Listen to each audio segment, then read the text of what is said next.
بسم اللہ الرحمن الرحیم۔ السلام علیکم۔ آج ہم پڑھیں گے خطوط نویسی کے بارے میں۔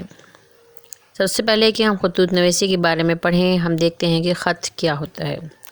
ہاتھ سے لکھی گئی تحریر جو کسی کے نام لکھی جائے اس کو خط کہتے ہیں۔ خط ایک تحریری ملاقات ہے جس میں ہم اپنے حالات ایک دوسرے کو بتاتے ہیں، اسی لیے اس کو نصف ملاقات بھی کہا جاتا ہے۔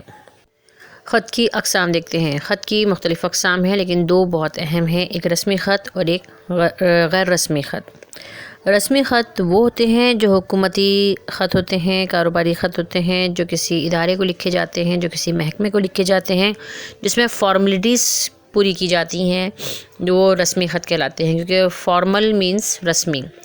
اس کے بعد دوسرا جو ہے غیر رسمی خط، وہ ہوتے ہیں جو انفارمل ہوتے ہیں، جیسے کہ آپ کسی بھی رشتہ دار کو لکھ رہے ہیں، اس میں اتنی فارملٹیز کی ضرورت نہیں ہوتی، آپ اپنے دل کی بات ڈائریکٹ بھی شروع کر سکتے ہیں، آپ جو کچھ لکھنا چاہیں آپ ایزیلی لکھ سکتے ہیں، ٹھیک ہے۔ یہ خط جو ہیں جو غیر رسمی خط ہیں، یہ والدین کو، رشتہ داروں کو، دوستوں کو، عزیز و اقارب کو لکھے جاتے ہیں، تو یہ خط کہلاتے ہیں غیر رسمی خط۔ اب ہم دیکھتے ہیں کہ خط کے کتنے حصے ہیں۔ خط کے 5 حصے ہیں۔ جب ہم خط لکھتے ہیں تو سب سے پہلے ہم سیدھے ہاتھ کی طرف ہم لکھیں گے مقام روانگی اور تاریخ، یعنی کہ وہ جگہ جہاں سے آپ خط لکھ رہے ہیں، ٹھیک ہے۔ جیسے کہ آپ خط لکھ رہے ہیں تو آپ کمرہ امتحان میں بیٹھے ہیں تو آپ نے کمرہ امتحان لکھنا ہے اور اپنے اسکول کے نام کی جگہ الف ب ج لکھنا ہے، ٹھیک ہے۔ اور اس کے ساتھ ہی آپ نے نیچے تاریخ لکھنی ہے۔ تاریخ وہ لکھنی ہے جس دن آپ خط تحریر کر رہے ہیں، صحیح۔ اس کے بعد نیکسٹ یعنی کہ سیکنڈ نمبر پہ آ جاتا ہے القابات۔ القابات کا مطلب یہ ہوتا ہے کہ جس کو آپ خط لکھ رہے ہیں اس کو مخاطب کرنا، اس کو آپ کس لقب سے پکارتے ہیں، کس الفاظ سے آپ اس کو مخاطب کرتے ہیں، جیسے پیارے ابا جان، پیارے دوست، میرے پیارے بھائی، ٹھیک ہے۔ تو یہ جو ہیں یہ ہوتے ہیں القابات۔ نمبر 3 آداب و تسلیمات۔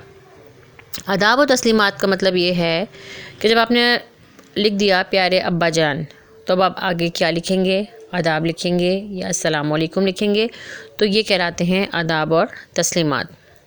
نمبر 4 پہ آپ خط کا مضمون لکھیں گے، جو کہ ایک مین پارٹ ہے، ایک اہم حصہ ہے کسی بھی خط کا، کیونکہ آپ باقی چیزیں لکھ لیں لیکن خط کا مضمون نہ لکھیں تو وہ خط ہی نہ ہوا، ٹھیک ہے۔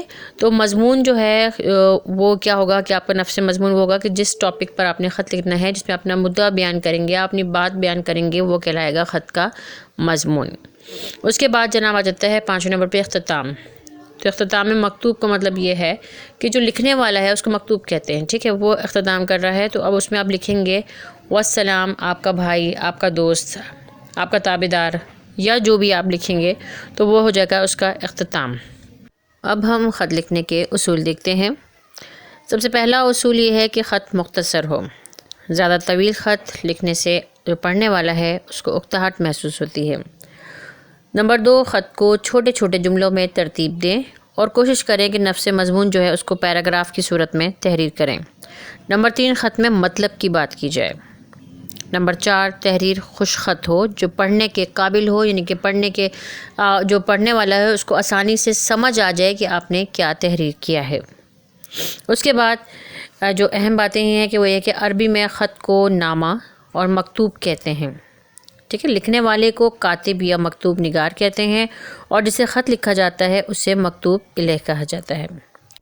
یہ تھا خط کی تعریف، خط کے حصے، خط کے اصول اور خط کو کیا کہا جاتا ہے، مکتوب الیہ کیا ہے اور کاتب کیا ہے، مکتوب کیا ہے، ٹھیک ہے۔ لاسٹ میں آپ کو ایک خط کا پیٹرن آپ کے ساتھ میں شیئر کر رہی ہوں جس سے آپ کو یہ اندازہ ہوگا کہ خط لکھنے کا صحیح طریقہ کیا ہے، اور امید کرتی ہوں کہ آپ کو اب خط لکھنے کا اصول، خط لکھنے کے طریقے جو ہے وہ سمجھ میں آ گئے ہوں گے۔